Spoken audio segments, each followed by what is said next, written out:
చంద్రబాబు గారిని ఒక పక్కన పైకి తీసుకెళ్లాలన్నటువంటి ప్రయత్నంలో అదే సందర్భంలో చంద్రబాబు గారు కరెక్ట్గా ఉన్నారు, కింద ఉన్నటువంటి వాళ్ళందరూ దొంగలని చూపించే ప్రయత్నం ఇక్కడ తెలుగుదేశం అనుకూల పత్రికలు చేస్తున్నాయి. ఏంటది? మద్యం దుకాణాలంతా దొంగలుగా తయారైపోయారు, ఎమ్మెల్యేలు దుర్మార్గాలు చేస్తున్నారు, చివరికి ఒక్కరోజు టైం ఉంటే 20,000 అప్లికేషన్సే వచ్చినాయి అన్నటువంటి. ఇక్కడ వెరీ సింపుల్ లాజిక్. ఇవాళ రాష్ట్రంలో పరిపాలన స్థితి ఎట్లా ఉంది? అధికార పక్షాన్ని కాదని వేరే వాడు వ్యాపారం చేసుకోగలడా? ఒక పరిశ్రమ నడుపుకోగలడా? ఒక వ్యాపారం చేసుకోగలడా? ఒక వ్యవస్థ నడుపుకోగలడా? Simple logic. అరే పెద్ద పెద్ద పరిశ్రమలు మైనింగ్కి కూడా చివరికి మా ఊరు మీద నుంచి నీ లారీ వెళ్తుంది కాబట్టి నాకు డబ్బులు ఇవ్వని అడుగుతుంటే ఇంకెట్లాగ వాళ్ళు చేస్తారు? రెండవది, మైనింగ్కి సంబంధించి అధికార యంత్రాంగాలు అధికార పక్షం కలిసి చేస్తుంటే ఎట్లా చేస్తారు? ఇక్కడ ఎమ్మెల్యేలు అట్లాగ దందా చేస్తున్నారు, పార్టీకి తెలియకుండా చేస్తారా? పార్టీకి తెలియకుండా పార్టీ పూర్తి స్వేచ్ఛ ఇచ్చిన తర్వాత జరుగుతోంది. కాకపోతే ఇక్కడ ఏంటంటే నెగిటివ్ సృష్టించాలనుకున్నటువంటిది నెగిటివ్ వస్తుంది. ఆ నెగిటివ్ వచ్చిన దాన్ని డైవర్ట్ చేయాలంటే ఇందులో చంద్రబాబు గారినే బలిపశువుల్ని చేస్తున్నారు వీళ్ళు అని ప్రచారం చేయడం. పాయింట్ ఏంటి?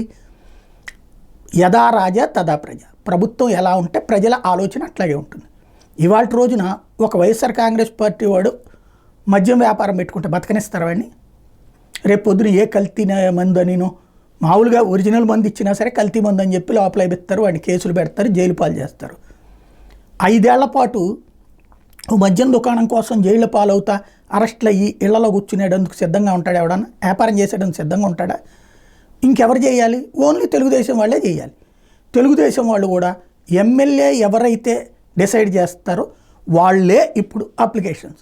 ఒకవేళ వేరే వాడు వేసినా ఇప్పుడు వీళ్ళు రాసినటువంటి విధంగానే వాటాలు అంటే మన 10 పైసలు పెట్టుబడి లేదు, అవతలోడే వ్యాపారం చేయాలి, వాడే పెట్టుబడి పెట్టాలి, వాడే వ్యాపారం చేయాలి, వాడు తెచ్చి గొంప కొత్తగా తన లాభంలో ఎమ్మెల్యేకి వాటా ఇవ్వాలి. రేపు పొద్దునాడు మీద ఏదైనా ఇష్యూ వచ్చింది ఎవడో కాపాడు. మరొకటి ఇసుకదైనా అంతే కదా, ఎక్కడికక్కడ ఎమ్మెల్యేల చేతుల్లోనే నడుస్తుంది. వాళ్ళే ఇసుకని లీడ్ చేస్తున్నారు. పేరుకి ఉచితం, రోజు పత్రికల్లో ఉచితం ఉచితం అని రాస్తారు, మళ్ళీ అదిగదిగో కింద తినేస్తున్నారు, రేట్ ఎక్కువైపోయింది. కనీసం ఈ రేటుకి అమ్మాలి అన్నటువంటిది చంద్రబాబు గారు చెప్పింది ఎవరైనా అమలు చేస్తారా? లేదు.